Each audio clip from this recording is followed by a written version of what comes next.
Also, just one hyper specific thing that I liked about this film was the razor grass. I don't know why. Every time it was on screen, I was like, I like that. That's cool. I want to look at that. Just leave razor grass on the screen. So my full-length review for Predator Badlands is going to be linked right above. Go watch that if you haven't watched it already. Completely spoiler-free.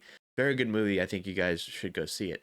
In that video, there was a lot of things that I wanted to touch on, but I just couldn't for sake of spoiling everything in the film.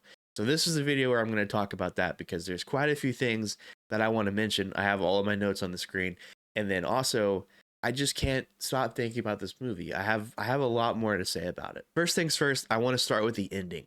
The ending of this film, I thought, was probably the best that they could have done, especially with the context of them trying to make him like the Predator, that is, this like anti-hero who is starting to discover that there's more to life than just the hunt, which I know is probably not going to make a lot of fans happy. And I know there's some people out there that like the 80s version where the Predator is this apex predator who just wants to kill, kill, kill, kill. In this film, obviously, he does still have those tendencies. They took him in a direction that was just more human and more feeling. I mean, even with the character design, he like kind of looks like a human. And then of course we go back to Deck's home planet where he confronts his father and throws the head on the floor, and his father's like, "You failed me, you're a disgrace. This is time for you to get got." And we see Deck hold his own. And it's not because, in my opinion, it's not because he became more proficient or he became more skillful along his journey on that treacherous planet. He just has more confidence. He has more faith in his ability now that he's been out on his own and he knows what he can really do. His father isn't that much of a match for him anymore. And it kind of just goes to show that you don't necessarily need to be the absolute best at everything. You just need to be confident in your ability to carry through what you put your mind to. And I thought that was very subtle. It was a nice subtext to that fight, but it really elevated the mood and it really elevated the revenge plot that was going on. I love that stuff. That was really cool. So I was very happy with the ending. And then after all of that, we see his mother come back to the planet, and we're obviously setting up sequels, right? And of course, all of the sequels are dependent on if this movie makes enough money in the box office. So we don't really know if we're going to get any. But I do think the setup is funny. In the first movie, we have him going against his brother because he feels like he's inferior. And then immediately after that, he goes up against his father because his father doesn't respect him. And then immediately after that, if we get a sequel, he's been going up against his mother. They're like, what do we need to do to inject new life into the Predator franchise? I know, we're going to make him more human and we're going to give him parent issues. That's going to do it. It's just funny to me. It's just hilarious. Okay, and moving away from the ending, there's a couple other things that I wanted to mention that I couldn't really mention in my regular review. I really liked Elle Fanning's portrayal of the kind of bubbly and just super naive version of her character when she was that synth that was cut in half. And I also really enjoyed how she was able to convey this super stoic, robotic, menacing villain at the same time. I thought it was really well done. And I think massive props go to her. I couldn't really talk about that originally because she presents as like they're just on a mission, they're gonna go forward with it, blah blah blah blah. But I thought Elle Fanning did an amazing job, and I wanted to shout her out. And then I wanted to touch on the backstory that we get for the Predator clan. Now, I'm not somebody that's really loved the originals. I mean, I watched bits and pieces of them and I liked what I saw, but I wasn't like a diehard fan. So this is coming from a place of not really knowing the lore, but I really enjoyed the Predator lore backstory that they put in here. And I hesitate to say this because Star Wars is by far not what it used to be, but it kind of gave me some similarities to the Mandalorian clan, in which they both have these really high-tech suits, they have nice weaponry, they have a lot of just cool stuff about them, and they're very focused on their craft and perfecting it. Obviously, some very important different characteristics between the two, but there are some similarities that I really enjoyed. It had like a nice sci-fi element to it. And then getting to see him fight his brother in the cave and understanding that he's not exactly where he needs to be, and he's fighting with rage, and he's not big enough or strong enough to be like that. He needs to learn to get a little bit more crafty, a little bit more resourceful. And obviously throughout the film, he does end up doing that, which is what helps him defeat his father in the ending.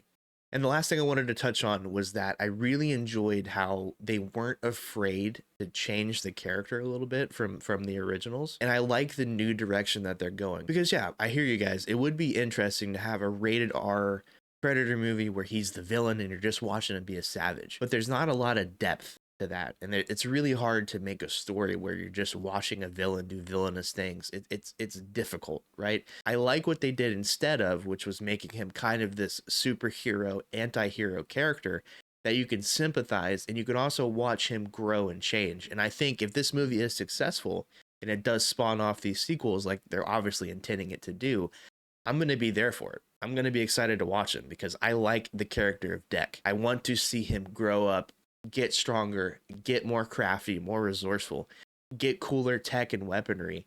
And I want to see him go on a journey of becoming the apex predator, becoming like this force of nature that maybe isn't always used for just killing. Maybe he finds some sort of cause in the galaxy that he really aligns with and he wants to fight for them and he wants to save people. That's an angle they could take, and I know a lot of people probably aren't going to be excited about that, but I think it makes for a more interesting story, and I'm excited to see where this goes. But hey, they got me, and I tried to be a fair person, so I'm going to give Disney credit here for making something that was enjoyable, and they made good decisions, unlike their complete ineptitude and inability to make anything fun and entertaining with Star Wars.